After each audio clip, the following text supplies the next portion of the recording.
એકવાર કીધું એમાં નથી સમજાતું, રોજ એકની એક મગજમારી કરશો તે. હા, તમે મને મારો, પણ મેં કીધું ને કઈ ખોટું નથી. આપણે ત્યાં જવું પડશે, એ આપણી ફરજ છે. ક્યાંય જવાનું નથી. 4 વર્ષમાં એને આપણને એકે ફોને નથી કર્યો અને સંબંધ પણ એને તોડ્યો હતો. હા, તો આજે સંબંધ સુધારવાની શરૂઆત પણ ઈ જ કરે છે ને. ઈ જે હોય ઈ, પણ આપણે જવાનું નથી. ઓય હું છે? કેમ ભૂમિ રોવે છે? મમ્મી ગામડેથી કંકોત્રી આવી છે ને આપણા પરિવારમાં લગ્ન છે. મારે નથી જોતો ઈ પરિવાર. ઓય એક ઝાપટ મારે ને હમણાં. તને ખબર છે તું હું બોલશો ઈ? મને ખબર છે હું બોલું છું ને ઈ.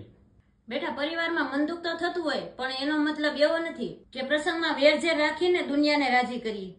પણ મમ્મી, મારે કાંઈ નથી સાંભળવું. તું તારા મનમાંથી ઝેર કાઢી નાખ અને તું વિચાર કે ઈ તારો ભાઈ છે અને તારું ને એનું એક જ લોહી છે. બેટા, જો ભાઈમાં મન દુઃખ હોય ને તો દુનિયા એમાં ઝેર ભેળવે છે. પણ બેટા એટલું યાદ રાખજે કે ભાઈઓ 100 વર્ષે ભેગા જ હોય અને એ ભેગા જ સારા લાગે. હા મમ્મી, હું સમજી ગયો. આપણે બધાય જાવું લગ્નમાં. પરિવાર વગર તો દુનિયા અધૂરી છે. કદાચ ભાઈઓમાં મન દુઃખ હોય ને તો કોઈ એકને આગળ આવી અને સંબંધ સુધારવો બહુ જરૂરી છે.